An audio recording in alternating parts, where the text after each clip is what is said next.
Good evening, ladies and gentlemen. It's a great evening. This is the last talk for the evening. We have Dr. Subir Sarkar. One interesting thing, it's a personal thing I should tell you, that he's one of those people because of whom I'm standing here. So he's inspired me when I was a student. Now I invite Dr. V.G. Siddha to kindly chair in the session. Dr. Subir Sarkar will be talking about IceCube experiment, which is in South Pole. Over to Dr. Siddha, ladies and gentlemen, Dr. Subir Sarkar.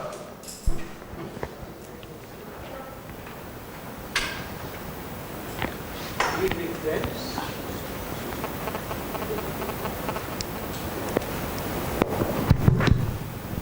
It is a pleasure to invite a distinguished scientist like Professor Subir Sarkar to come and give us a talk. It is our privilege to have him with us.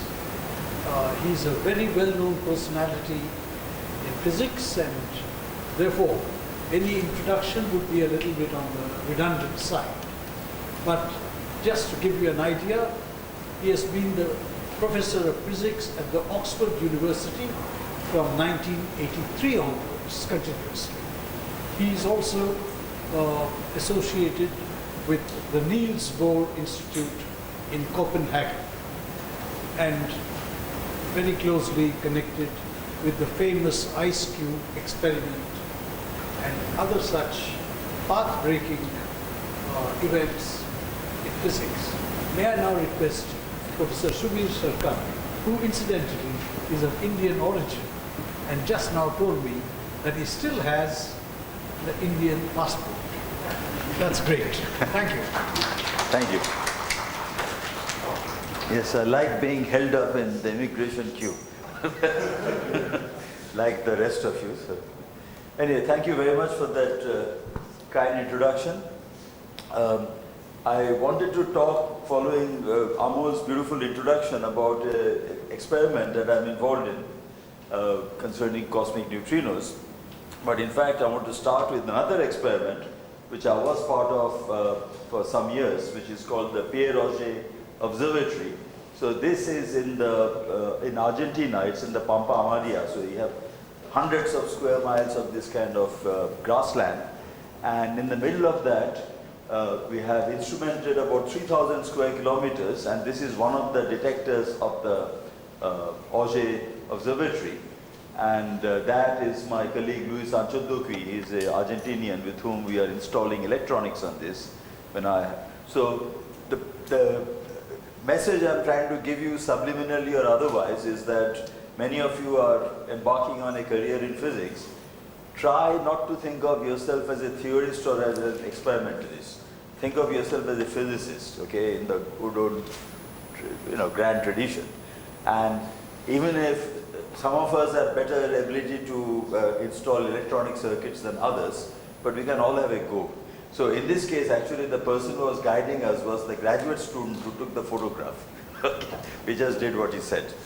Anyway, so we'll come back to this detector later, but the reason why it plays an important part is that with this detector and the IceCube detector, which I've just sketched a picture of here, which is at the South Pole, 2.5 kilometers under the ice, we are able to detect the highest energy particles in the universe. And to do that, you have to build a rather large detector because these are very rare particles. And as I mentioned, this observatory covers 3,000 square miles. Each of those little dots is one of these tanks, such as the one that Luis and I were climbing upon. There are 1,600 of them, and they basically are large tanks filled with pure water observed by by photomultipliers, which look for the Cherenkov radiation emitted by charged particles going through them. And what happens is that when a cosmic ray shower comes in like that and creates a cascade in the atmosphere, as Amol described, we can observe it both by observing the light that it emits through 4 telescopes which are on these raised hills like that. And these are Schmidt cameras. Basically they're large angle mirrors with very sensitive photomultiplier tubes which can detect the trace of light. I'll show you what it looks like. And we don't actually have to be out on the Pampa. We can be comfortably in this control room in a town called Malargüe nearby. And it is a big experiment, as you can see here. It's rather large, it has a huge aperture, and yet we see only a handful of high energy events with it. We can't really do high energy physics with this in the conventional way. For that, you do have to have experiments like the accelerators like the Large Hadron Collider. But nevertheless, it's a great thrill when you are on shift, as I was in 2007, and an particle comes in this case it was caught by all the 4 fluorescence telescopes. I'll tell you later how they work. And the energy of this particle we estimated to be 10 to the 10 GeV. So that's about 1 million times the energy of the particles that are accelerated at the Large Hadron Collider. Right? It's one of the highest energy particles in the universe. And so in addition to GeV and TeV and PeV and EV, I think that's how far the room went this morning. We have to invent yet another term, which is zeta electron volt, ZeV. Okay, that's even another power of 1,000 higher. Now, how are these particles accelerated? So a very interesting analogy which my colleague Ralph Angel, who is now the principal investigator of Auger, constructed is that if you took LHC technology, which means the kind of 7-8 Tesla magnets that we have currently, superconducting magnets and the other vacuum technology and so forth, if you wanted to accelerate a particle with that kind of energy, then you'd have to build a ring which is not 27 kilometers, which is pretty impressive already, but something about the size of the orbit of Mercury. Okay? So that's what nature manages to do, without thousands of engineers and tuning of various components to great precision and so forth. And we don't know how nature does this, but Michael Hillas, who was a theorist at Leeds, pointed out some time ago that you could just ask what would it take to confine a particle of that energy. You need a magnetic field, and if the magnetic field is weak, then you need a rather large scale collider. If the magnetic field is strong, then you can manage with a more compact one. So you have to lie on this line, this diagonal, if you want to confine a proton of energy say 10 to the 20 eV, such as the one that I showed. And you can see that most of the usual suspects, the galactic disk and halo are not big enough or magnetized enough to contain such particles. I have not yet even talked about how to accelerate them, just to contain them, right? And if you just apply that confinement criterion, it turns out that only objects like gamma ray bursts or active galactic nuclei or the extended red jets of radio galaxies could possibly be the accelerators of such particles. And therefore, there is a great deal of astrophysical interest in these. And as Aman mentioned in his last slide, he said that we have recently detected a blazar. That's an active galactic nucleus whose jet happens to be pointing towards us. And we think we might have seen the first such source. The bottom line is that we have these mysterious cosmic rays which are bombarding the Earth from all directions, which range in energy from around a GeV, below which they're affected by the solar wind. So conventionally we start from here. And they extend as a power law all the way to this stupendous energy that I mentioned of 10 to the 10, 10 to the 11 GeV, at which point there is a suppression in the spectrum, very likely because they are interacting with the cosmic microwave background. And as I said, we don't yet know what their sources are, but we believe they could be some of these exotic objects, usually involving a compact, something that can convert gravitational energy into non-thermal energy, such as a supermassive black hole. And you do find them, we do find them in most models of gamma ray bursts. They're certainly there in active galactic nuclei. That's the active nucleus. And they power the jets in radio galaxies and so on.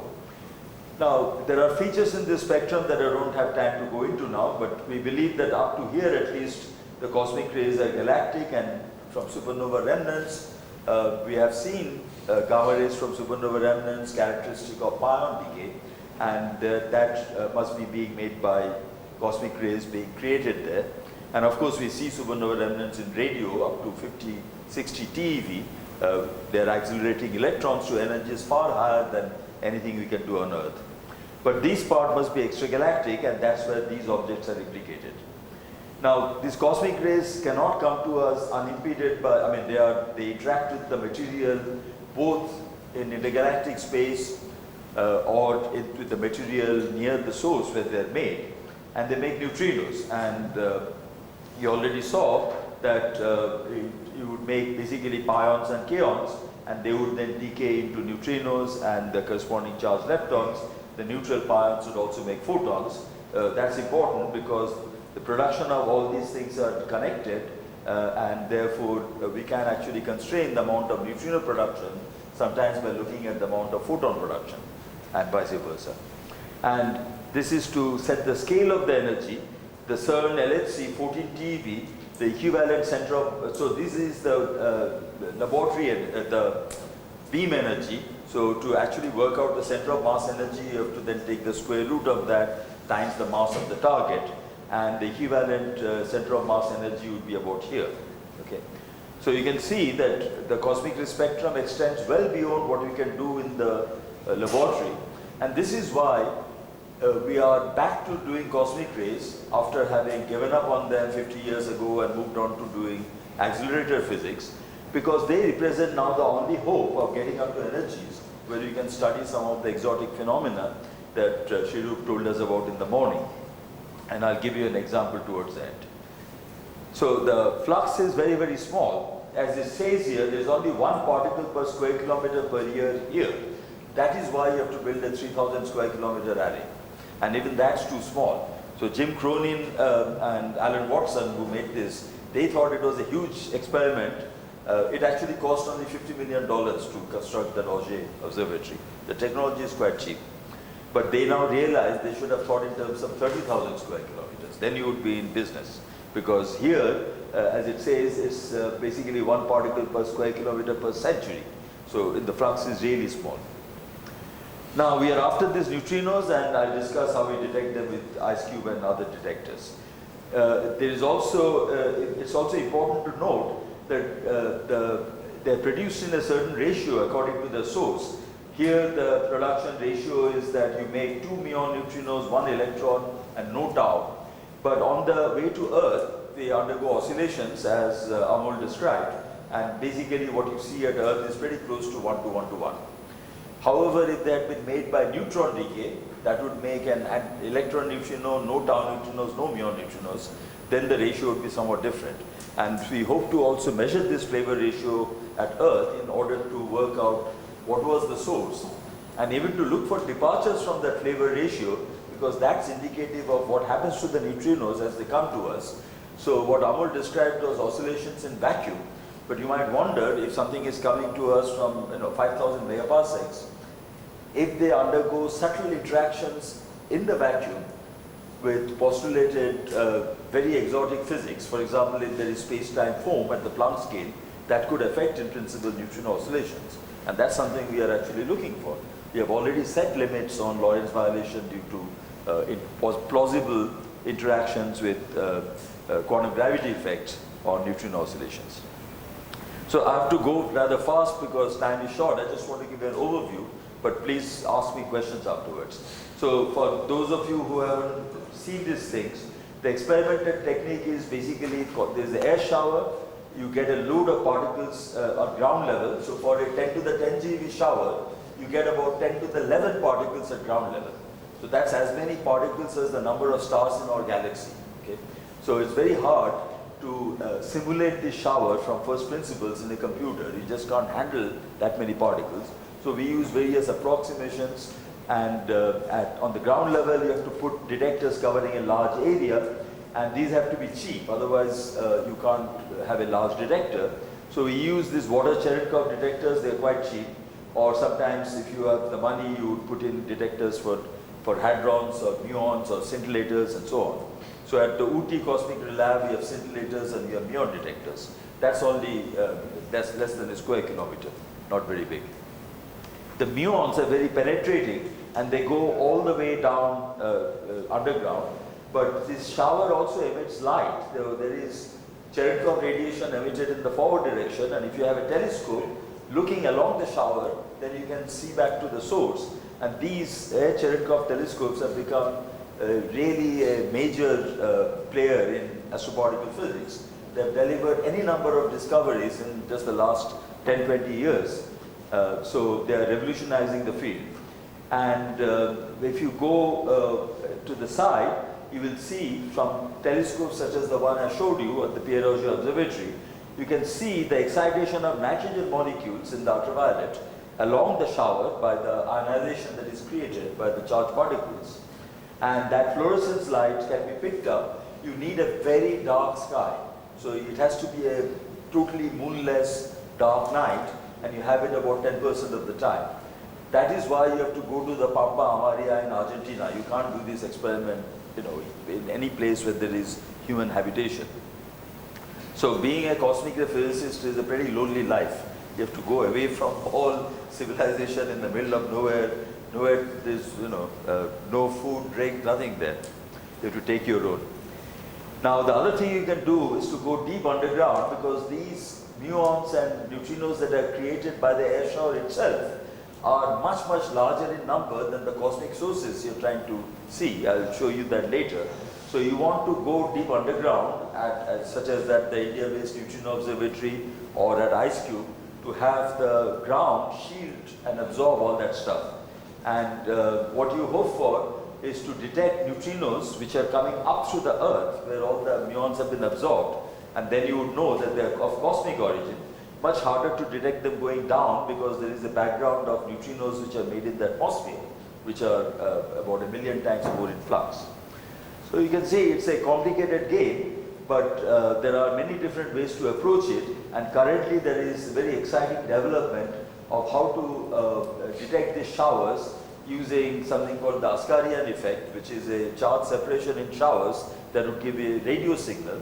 Radio detection is much, much cheaper than optical, and therefore if that works out, then using the Ascarian effect, then we would be able to make major progress. Incidentally, much of the advances in, initial suggestions of this field came from the then Soviet Union, from Markov, from Pontecorvo, in fact, had suggested in a hand-waving way that you could build a detector under the ground to detect neutrinos, and that was only realized many, many years later. Ascarian effect we are still using to try to detect neutrinos. Now, that was about particles, but if you now compare that with photons, this is the spectrum of all the photons in the universe, starting from radio wavelengths through to the cosmic microwave background, which dominates in energy. This is actually the amount of energy per unit energy interval, which is shown here in terms of a wavelength or in terms of energy, right? So this is the radio background, this is the cosmic microwave background, then you have infrared, optical. Not all bands are visible from the ground. Some things are absorbed by the water vapor. You have to go up in a satellite to see them. And then ultraviolet, X-rays, gamma rays, and then there is a barrier, because beyond this point, the gamma rays are of sufficient energy that they can pair produce a electron-positron pair by interacting with the intervening photon. So as you know, if the product of the two photon energies is me square in the center of mass, then you can make an electron-positron pair. So that's about 10 TeV. So beyond this point, you can't see the universe at all in gamma rays. But if you look at neutrinos, if you look at cosmic rays, you can actually look up to much higher energies, up to 6 times 10 to the 10 GeV. As you saw, there was a suppression there in the spectrum. Because, why is that? Because a proton with the energy of 6 10 to the 10 GeV has a Lorentz gamma factor of 6 10 to the 10, because the mass is 1 GeV. So to a proton like that, a microwave background photon, which has an energy of about a milli-electron volts, looks boosted up to a gamma ray of 100 MeV. And that can then excite the delta 1232 resonance. But if you look at in neutrinos, if you can look in neutrinos, you would see the universe at all energies. Nothing can stop them. So this is why neutrino astronomy is very interesting, because many of those sources that I talked about, gamma ray bursts, active galactic nuclei, they're shrouded in dust. You can't actually look into the central engine, as it were. by using any light, any kind of light.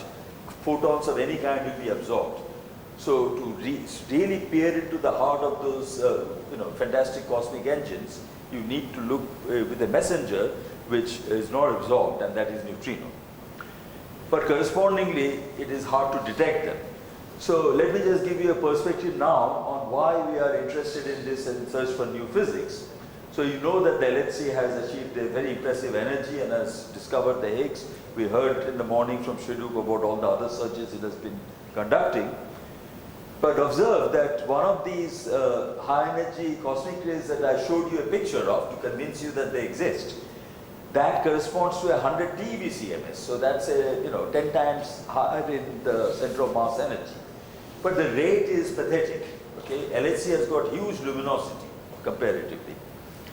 So we can't possibly hope to see new physics in cosmic ray initiated showers because a hadronic cross section is of order tens and hundreds of millibarns. Any new physics would be much, much smaller in terms of the cross section, because typically you would expect that to be of order inverse TeV square. This is inverse GeV square, it's a million times larger. But if you look at neutrino interactions, you might be able to see new physics more easily, because neutrinos interact very weakly to start with. So new physics has a much more dramatic impact on neutrino interactions than on anything else. And that is the premise with which we started doing the work that I'll describe as we go on. Now, why do we think that there are neutrinos? Because we see the cosmic rays, and cosmic rays interact with matter, make neutrinos.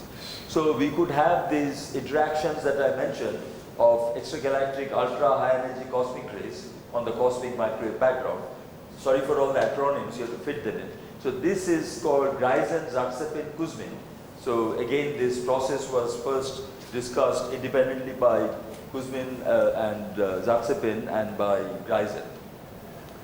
So that is a guaranteed sort of flux. Then of course the particles that are making the cosmic rays can interact with the ambient matter and radiation in those sources, and then they will make neutrinos. And also finally there might be some exotic processes, there might be dark matter left over from the early universe, very heavy particles which are unstable and which are decaying today, and they can make high energy neutrinos, right? So I have many slides, I'll have to pick and choose what I can actually talk about, but let me give you an example. This is interesting because it shows that you can actually, by designing suitable experiments, test ideas, okay? So anyone can write a, interesting new idea down, but it is only interesting if it is testable, if it is falsifiable. And in many cases you have managed to falsify them, right? It takes time. So here is an example which is still pretty interesting. So there was an experiment called AGASA, Akeno Giant Air Shower Array in Japan, which claimed to have seen events which were of energy higher than that bound of 6×10 to the 10 GeV that I showed you, should be the ultimate energy with which you can propagate through the universe, because the cosmic microwave background is everywhere, and beyond that energy you should interact with the cosmic microwave background and be stopped. How could those particles then be seen? Well, then the only possibility is that they are local, they are not actually coming from far away. But at the same time they are isotropic on the sky, roughly coming from every direction. So what is isotropic and very close by? Well, there is only one possibility, it's the halo of our galaxy, which is made of dark matter. This is a simulation by a group at Zurich of what the dark matter halo of our galaxy might look like. And if there are particles orbiting in here made of dark matter and occasionally they decay, then we can actually expect neutrinos from and cosmic rays from those decays, because the particle will fragment, it will generate very high energy partons, the partons will fragment in a QCD and also shower with electric corrections. You can actually calculate this using something called the DigiLab equations, which we did. You can calculate the spectrum. And the spectrum, amazingly, actually fits what was observed. How could those particles be made in the early universe? Well, there is a very exotic process which was first discussed by Erwin Schrödinger, which is that a changing gravitational field actually creates particles. Okay? it has to do with the definition of what a particle actually is. Okay, so in a evolving space-time, the fact that the Bogoliubov operators defining the creation and the annihilation don't match, because meanwhile the universe has expanded, means that you will be creating particles of the order of the Hubble parameter, one particle of the mass of the Hubble parameter in a Hubble time. So today it's not a very important process because the Hubble time is 10 billion years and the Hubble parameter is 10 to the minus 42 GeV. But when there was very rapid expansion, for example inflation, then you would be creating such particles with the mass of the order of the inflationary Hubble parameter. Now the energy spectrum is good, but you can calculate by the same relationships that the ultimate product should be photons rather than nucleons. So for example, if a Z boson was decaying here, about 90% of the energy would go into neutrinos, about 5% would go into photons, and a few percent would go into nucleons, because nucleons, protons, neutrons, these things are very complicated objects. Mostly you would make pions and kaons, and that's what gives you the neutrinos. And therefore you would expect that the end product is photons rather than nucleons.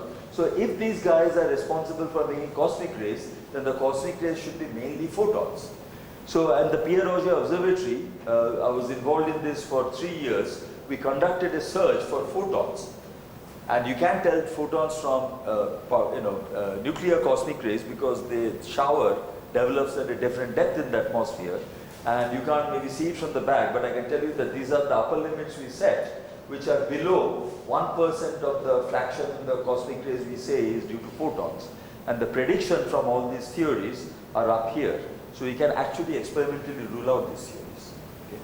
So the moral of the story is when theories come up with some crazy ideas, experimentalists love it because then they would like to go and shoot it down, right? And it's great fun for both sides. Because it doesn't happen overnight, it takes time. Okay, so that's ruled out by Auger. But as I mentioned, when the cosmic rays are made, itself would serve as a source of neutrinos, and you can do a simple calorimetric argument to calculate how many such particles would be made, because you know how many cosmic rays there are in the universe. So you can just ask, in the process of making that many cosmic rays, how many neutrinos would you have made? It's very straightforward. Okay. So I will not have time to dwell on this. I'm just giving you a very broad brush sketch. And finally, this GZK flux, which was actually first discussed by Berezinski and another Russian colleague. They pointed out that you would get neutrinos from these protons interacting with the microwave background photon, and the expectation for the neutrino flux is this double hump thing. This is coming from muons and pions and muons, whereas this is coming from the neutron decay. So this is electron antineutrinos, and these are muon neutrinos. And this line here is the expected flux from the sources that made them. Okay, so we have some scale here. Maybe it's all uncertain to a factor of 2, but actually today we know we can put other constraints. For example, we can look at the gamma ray flux and constrain it. And with Marcus Ahlers, who was my postdoc, we actually managed to pin it down to 10%. So how do these neutrinos interact? So at these energies, neutrinos interact through a process called deep inelastic scattering, which is a subject by itself. There are conferences devoted to it. And basically a neutrino exchanges a W boson, which interacts with the nucleus, with the partons in the nucleus. And that converts, of course, because of this charge current, it becomes a muon. And similarly, an electron neutrino will create an electron, tau neutrino will create a tau, and so on. And of course, you can also interact by exchange of a Z boson, a neutral current. Now, this process basically will depend on the weak coupling, which you know, the Fermi coupling, and it will depend on the propagator here. Will have a form of this type. It will have 1 over q square, which is the momentum which is exchanged in this process, plus the mass of the W square. So when q square is much larger than mw square, then this can be ignored. When q square is smaller than mw square, then it cannot be ignored, and then this term will basically be 1 over q square here. And then you have the process that is relevant for detecting solar neutrinos, whereas here the cross section will basically be where the cross section will go as energy, but here the cross section will go up much more slowly with energy. And these terms here describe the distribution of the partons inside this proton or whatever nucleus you are hitting as a function of the momentum, which is parameterized in terms of something called the Bjork and X variable, right? And this is just to give you an idea of what you might expect just from looking at that formula, that the cross section mostly comes from around when this q square is of order mw square, and at that point the fraction of the momentum is mw square over mn times the neutrino energy. So this can become quite small as the neutrino energy goes up. And basically these things can be calculated in QCD. You can consider radiative corrections, a leading order, next to leading order, and so on. And there is a whole enterprise activity devoted to determining this as precisely as possible, because these objects are also absolutely crucial at the LHC to determining the standard model background, which was mentioned as the thing that you have to understand at the sub-person level in order to look for new physics, right? So we kind of capitalize on that by using them for our purposes. And this is just to show that these things have been measured with great precision at the experiments at different accelerators. This is the experiment that used electrons in hitting protons at Hamburg, and there were two experiments there. They measured it at very high q square and very low x and so on. And some of the measurements they made, Hera did not discover any new particles, but the purpose of accelerators is not just to discover new particles. Sometimes it is to at the same time, it is to test the dynamics of the theories that you come up with. And this thing tests quantum chromodynamics. It tested it to a fantastic level of precision. And now that is, of course, being progressed further by the Large Hadron Collider. Now, how big a detector do you need to see neutrino interaction? So you have to do the back of the envelope calculation, and here is the back of the envelope. So you have a flux of neutrinos, so it depends on the source. It was mentioned that for the sun it's a huge flux of neutrinos, but their energies are quite small. The cross section I'm quoting here is that is relevant to very much more higher energy neutrinos. These are for PeV, 1000 TeV energy neutrinos. And you know Avogadro's number, so you know how many nucleons there are in a given amount of target. And if you do the calculation, it looks like if you want to get one event per year, you need a volume of order a kilometer cube. So you need a kilometer cube detector to detect a PeV energy neutrino, right? That's the lesson. You can't get around that because all these numbers are actually measured. And I'll show you how what you might do is to build a detector, instrument it so that a fast-moving muon, which has been created by the interaction of a neutrino, then creates a Cherenkov light cone, and then you hang photomultipliers which can detect that Cherenkov light. It's like a bluish glow, a very ghostly glow.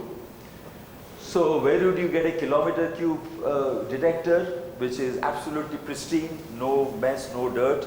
Well, in Antarctica. That's the last continent on the planet which has been unspoiled by human activity, because there are very tight legal guidelines, international law, binding all countries to respect the place.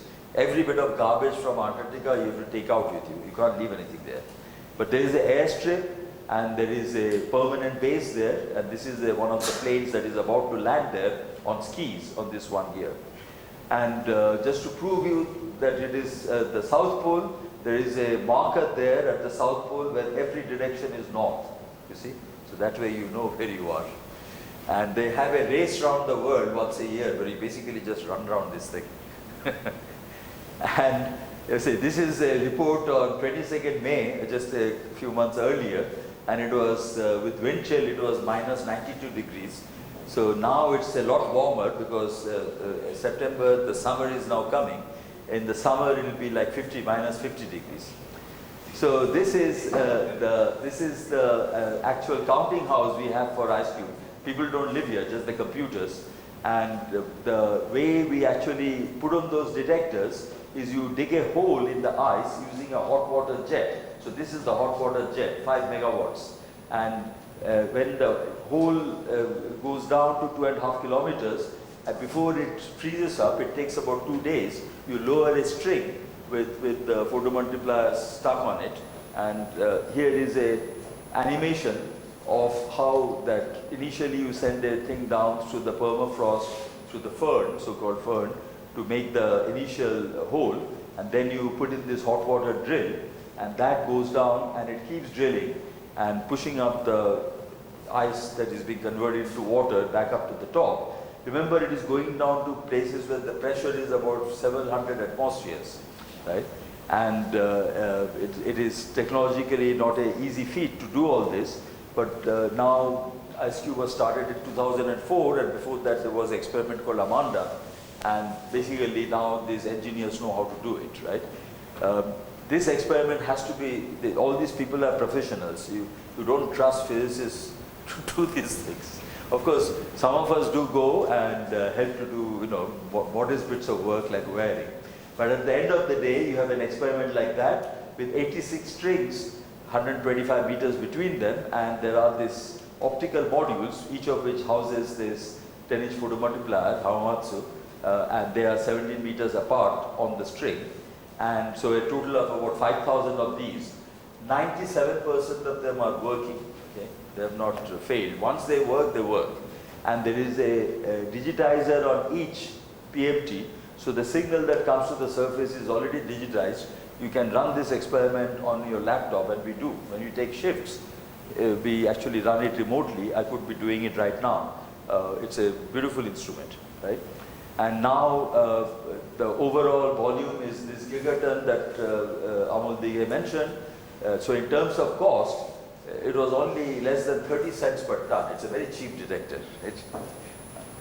Now, the collaboration is international. I've been involved with it from both Oxford, and I set up another group at the Niels Bohr Institute, as was mentioned, where I spent some time in the last 5 years. There is an interesting possibility for India to join this in the near future if there is interest in India. So basically it's a small scale collaboration. So the Atlas collaboration has over 3,500 people at CERN. We have only about a tenth of that. So it's a manageable collaboration. We meet twice a year. But it's still, 48 institutions, 12 countries, it's very big. And as I mentioned, summer is now coming. So every week we get a report back from the winter rovers. This is our winter rover. This chap has to spend all those months of darkness there, but they amuse themselves by making pizza and growing tomatoes in the greenhouse and so on. And there is a big DVD library. So you can see, this is the actual laboratory where people live. There are about 20 of them altogether now. In the summer there will be about 200. And then there are other experiments. So this, some people might recognize, this is the South Pole Telescope. That's BICEP, where the CMB experiment that Tarun mentioned this morning was. And this is our counting house. Now, this neutrino, as I said, interacts with the nucleus to make a muon, and that then goes faster than light through the ice. And so that emits a Cherenkov radiation, which is determined by the refractive index of the ice. And the cone angle is about 40 degrees. And then our array of sensors can see it, and we measure the position, time, and the height of the hits, and that way you can reconstruct the track. And the lepton direction is aligned with the incoming neutrino, so you can do astronomy, right? So this is the process, and we can do flavor identification because muons will give you long tracks because muons don't lose much energy. Electrons lose energy very quickly, so they leave just a big blob. And tau neutrinos first make a tau lepton, so there is one big blob, and then the tau lepton decays very soon thereafter and makes another blob. So there is a so-called dumbbell event. So we have seen many of these. We have seen many of these so-called cascade events. Only very recently, in the last 3 months, we have now got several tau neutrino candidates. So we are well on the way to doing flavor identification. So here is an animation of what an incoming event looks like. The array is just being rotated to make you enable you to see what's going on. And you can see this Cherenkov light cone going through, and the timing of the arrival of the pulses, that's what color coded, so you know what direction that came from. And in fact, even when it's a blob, a neural network will pick out for you the most likely direction it came from with a pretty high precision. So this we can tell to about within half a degree, getting towards a quarter of a degree, so you can start doing astronomy. Now, atmospheric neutrinos were mentioned earlier. This is what cosmic rays make in our atmosphere when they interact with all the nuclei. And as was also mentioned, they were discovered in 1968-5 in the Kolar goldfields in India. We did not manage to exploit that discovery, but 33 years later, they were used in the Kamioka mine in Japan to establish neutrino oscillations, and that led to a Nobel Prize. And in fact, there have been so far 3 Nobel Prizes awarded, 2 of them, one of them to do with solar neutrinos, that was the Snow Prize, one to do with the supernova, that was Koshiba, and one to do with atmospheric neutrinos. So in fact, it is not an exaggeration to say that this is a field that is very likely to yield rewards of that nature if you just pursue it and have the courage to do so. Now, very quickly to show you that what a terrible problem it is to see anything above the background. This is the flux of events that we see as a function of the angle. So this is looking up, this is looking down. Down meaning towards the earth, right? If you look above, there is a huge flux of atmospheric muons which are going downwards. Then there is a flux of atmospheric neutrinos that doesn't depend on the zenith angle, it's almost constant. Yeah, thank you. And sorry, I didn't see you. And many orders of magnitude below that again are this astrophysical flux that you're looking for. So it is very difficult to actually pick out, we want to pick this out against this background. And it looked like it was impossible. This is 1, 2, 3, 4, 5, 6, 7, 8, 9 orders of magnitude. But we managed to do it. And I'll spare you the story of how I did it for lack of time. We've detected the atmospheric neutrinos, and you have detected a harder spectrum of cosmic neutrinos which extend up in energy to about tens of PeV. PeV is 1000 TeV. Okay. We haven't yet detected the cosmogenic flux from the GZK process, but we believe we have detected the sources of astrophysical sources of cosmic rays, okay, which give you these neutrinos.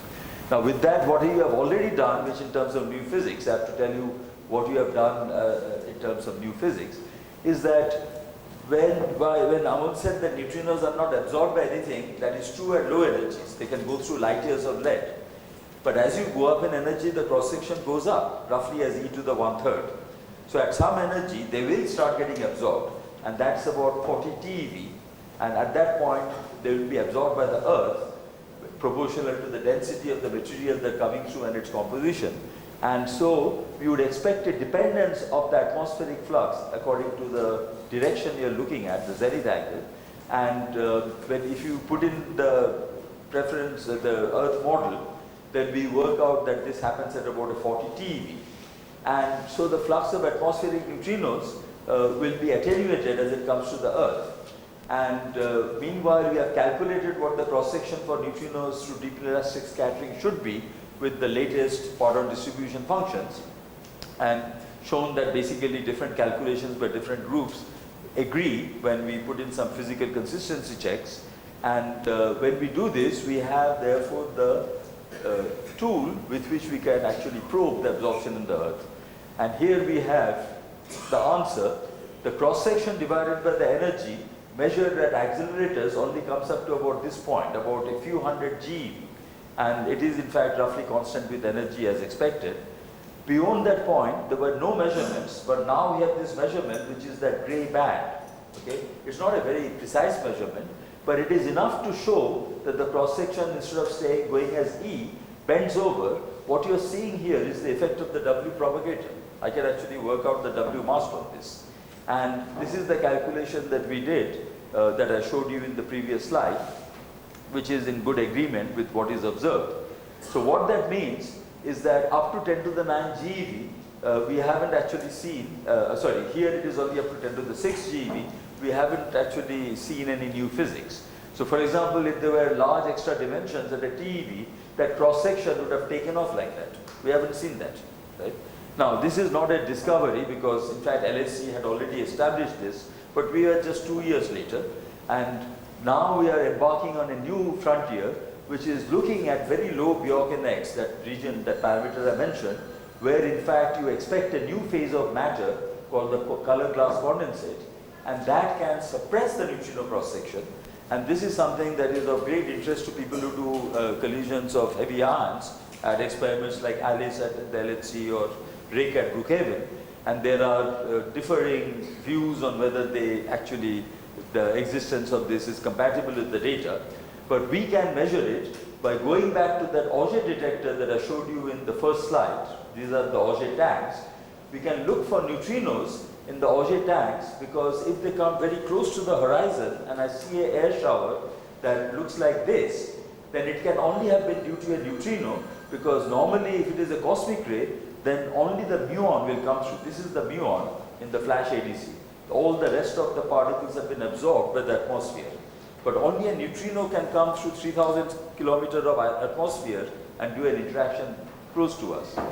So we can measure that rate, and we can also measure something else. You remember those tanks that I was sitting on top of? They were above the ground because there are cows on the pampa and they try to chew the solar panel. So we had to make them high enough that the cows can't reach. So with this much height, you have a little solid angle towards the ground. So that was very helpful, because then we can look to see if there are air showers coming out of the ground due to neutrinos which have entered the Earth several hundred kilometers away on the other side of the Andes Mountains, converted into tau leptons, and then come out as an air shower that we can detect, right?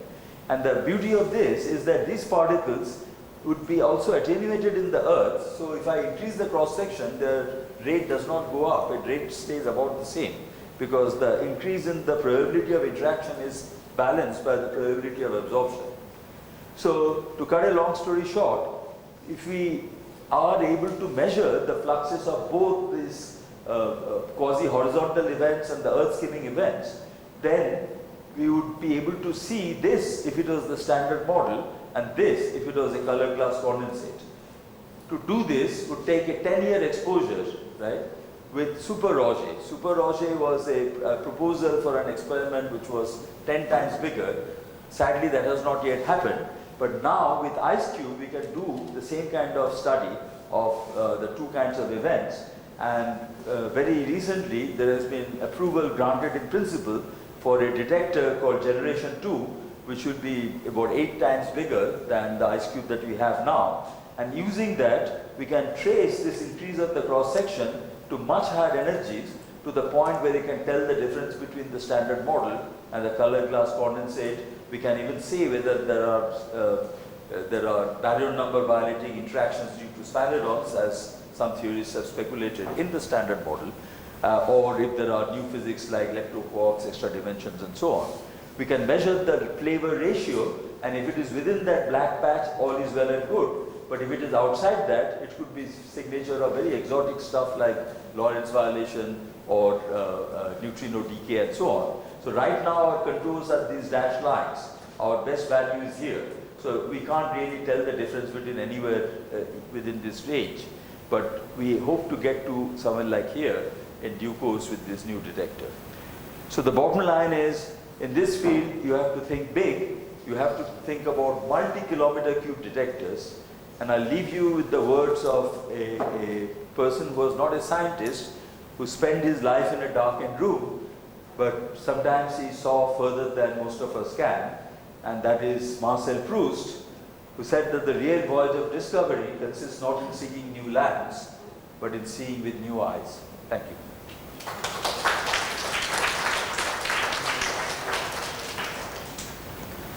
Sorry, I went a few minutes over. Much too important.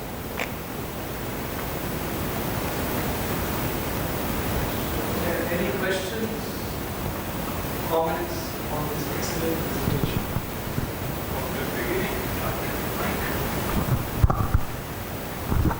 You didn't show this weighing of Earth using weak interactions. I thought you will have something. Oh yes, I did say that I would demonstrate tomography of the Earth. So basically it's the same argument that I gave for absorption in the Earth, which can be turned around. Let me just get to that slide. So this was a paper that came out in Nature soon after we published that Earth absorption. So these people point out that if they, so there are two unknowns One is the composition of the Earth and its density profile, and the other is the neutrino cross section. So we took the point of view that we had calculated the neutrino cross section in the standard model, right? And we are out to check whether we can validate that. So we take the preliminary Earth reference model. By the way, that model has been preliminary since the 1935 or something. It gets updated a little bit, and everything fits. But what these people point out is that if they instead take our calculation of the cross section to be absolute truth, then they can invert the argument and they can infer the Earth's density. So this is the first attempt at inferring the Earth's density profile with exactly the same data that I showed you earlier, and they obtained something, of course, as you can see, in good agreement with the Prem model, but with much larger uncertainties. So here it's just a matter of where you put your uncertainties. But the point is that I, of course, like this. It means that they think our calculation is right on. But this is the first step. So answer the question that was asked. This is the very first step at actually determining the density profile of the Earth with neutrinos. And this was using 1 year's data, right? So obviously the thing is going to get a lot better. We are then going to be, hopefully be able to, this boundary between the core and the mantle, there is a issue as to what the composition is there, right? And that would actually have a major effect, because neutrinos can also have slight changes in the cross-section due to nuclear effects. They are currently believed to be rather small. But using a target like that, we could actually check if that was so.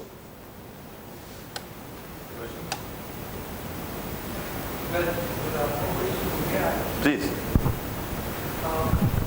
There was an experimental finding. Yes. The cosmic neutrino background, Yes. there is a small residue corresponding to 100 million of the energy of an electron. In the cosmic neutrino background. Yes. But that has not yet been detected, as we heard, because that's very hard. This was detected. Uh, A residue. At what energy? I mean, Yes, 100 millionth of electron energy.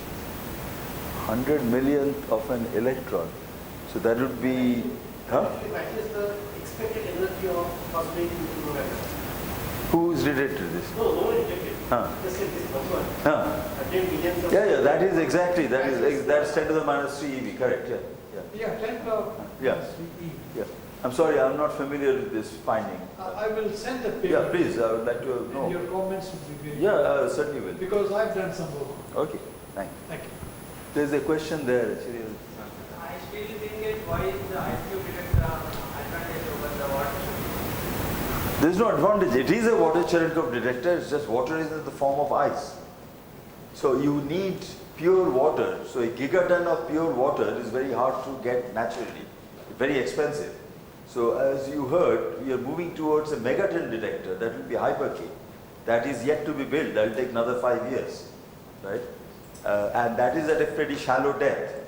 This is so deep that it shields the material above it, is absorbing all the cosmic ray muons. And the ice is under pressure, so there are no bubbles in it. It doesn't scatter light. It's absolutely transparent. So the last picture I showed is in fact not very far from the truth. When we put our cameras down there, we actually see that the ice basically looks like that. It's pretty transparent. You can see the photomultipliers for hundreds of meters, right? So all you have to do is to go to the Antarctic and learn how to survive there, and then the rest is easy, okay? The alternative is to go to Greenland, but where there are surveys going on, but there is no permanent manned base at Greenland. It's only for a few months of the year people are there. Whereas here, Trump is trying to buy it. yes. Well, that's the only price you have to pay. This Antarctic base, since that big building belongs to the Americans, there have to be pictures of the president all over the place. So you have to put up with seeing pictures of Trump. But there is an ice cream machine, I'm told, so makes up for that. We can take one or two more questions. Anybody? Yes. How would the topological defects generate the cosmic? Oh, so that was a very speculative idea that there are,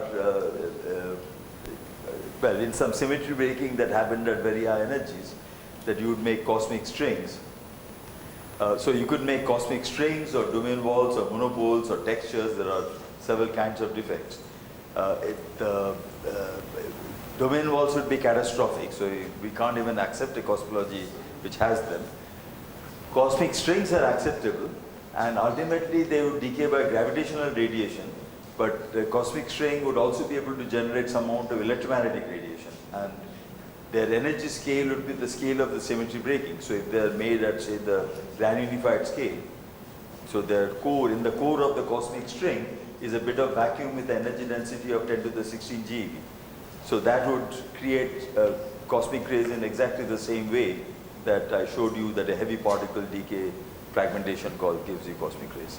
But people speculated that there are these cosmic strings. We didn't find their signature gravitationally. You would expect to see a signature in the cosmic microwave background. That has not been seen. This was another proposal that by Vilenkin and Brzezinski that people have looked for. We haven't seen anything. So it's looking pretty unlikely that there are any cosmic strings out there.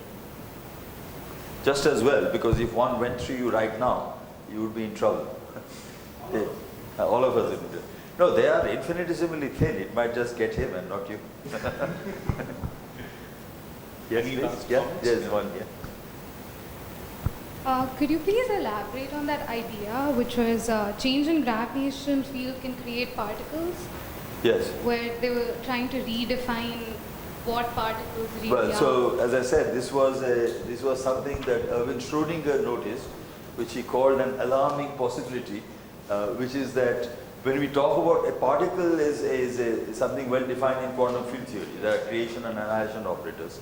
If you do that not in Minkowski space-time but in Kurtz space-time, then you have to rethink your notion of particle conservation in such a space-time.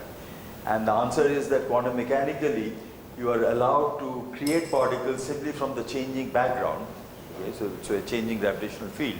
If the rate of change is fast enough, so roughly the only scale in the problem is the rate of change.